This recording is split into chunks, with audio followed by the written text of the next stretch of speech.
Bumpy Johnson only smiled. Harlem, 1965. The city thought it had finally broken him.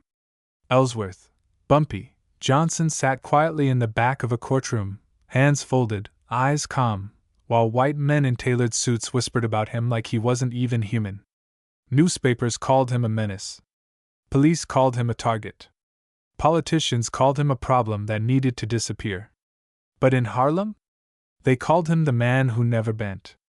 That year, America was burning with racial tension. Black leaders were being silenced. Neighborhoods were being flooded with police. Cameras were everywhere, but truth was nowhere to be found.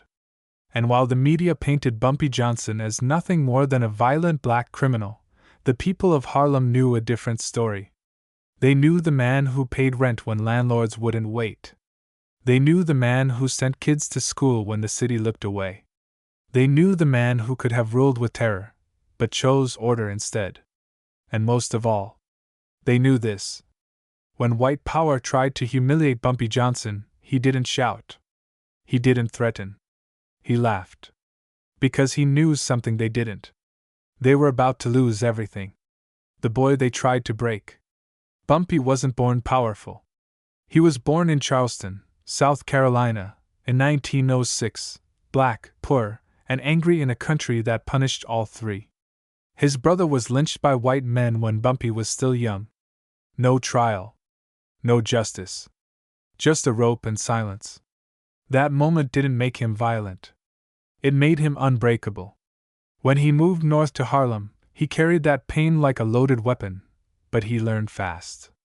Harlem in the 1920s wasn't just jazz and poetry. It was war. Gangs. Numbers runners. Police brutality. And white mobsters bleeding black neighborhoods dry. That's when Bumpy met Madame Stephanie St. Clair, a woman so feared that even police officers watched their mouths around her. She didn't want muscle. She wanted brains. And Bumpy had both. The rise of a different kind of king. By the 1930s, Bumpy Johnson wasn't just enforcing numbers games, he was organizing Harlem. While Italian crime families controlled downtown Manhattan, Harlem remained different. It had rules. Structure. Order. And those rules came from Bumpy. Police hated him because he wouldn't kneel. The mafia respected him because he couldn't be intimidated. The media feared him because they couldn't control the narrative. When white mob bosses demanded Harlem, Bumpy negotiated, not begged. When they crossed lines, consequences followed. Still, newspapers never told that story. They only showed his mugshot. Prison was supposed to end him. They sent him to Sing Sing. Then to Leavenworth. Then to Alcatraz, America's graveyard for men they couldn't control. They thought isolation would break him. Instead, prison sharpened him. Bumpy read Shakespeare. Philosophy. History. He wrote poetry. He studied power, not violence, but leverage. When he came back to Harlem, older, calmer, smarter, the streets didn't see a monster. They saw a man who had survived places no one else did. 1965, the year they tried to erase him. By the mid-1960s, America was changing. Civil rights marches filled the streets. Cameras followed black pain, but only when it fit white comfort. The NYPD intensified surveillance in Harlem. Raids increased. Arrests were staged for headlines. Bumpy Johnson became the perfect symbol. Not because he was the worst criminal, but because he was a black man who wouldn't bow. In December 1965, police tried something new. They arrested him publicly. They detained him without cause. They expected him to explode. Instead, Bumpy did something that terrified them more than violence ever could. He sat down in the police station. Refused to leave. Calm. Silent. Unmoving. Reporters gathered. Cameras rolled. And for the first time, the public saw something strange.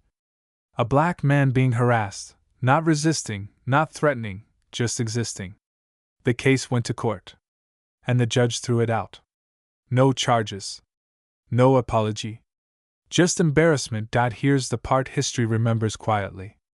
After that incident, funding shifted. Police leadership changed.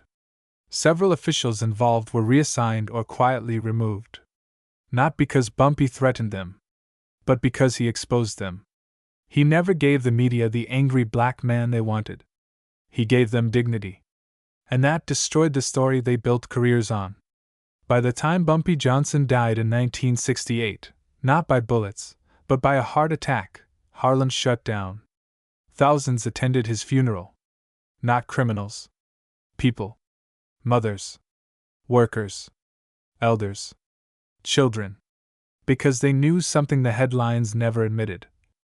Bumpy Johnson didn't lose. He outlived their lies. Today, fake stories exaggerate his life, racist TV hosts, dramatic showdowns, because the truth is quieter and more dangerous. The real lesson of Bumpy Johnson is this: you don't need to scream to win. You don't need to beg to be respected.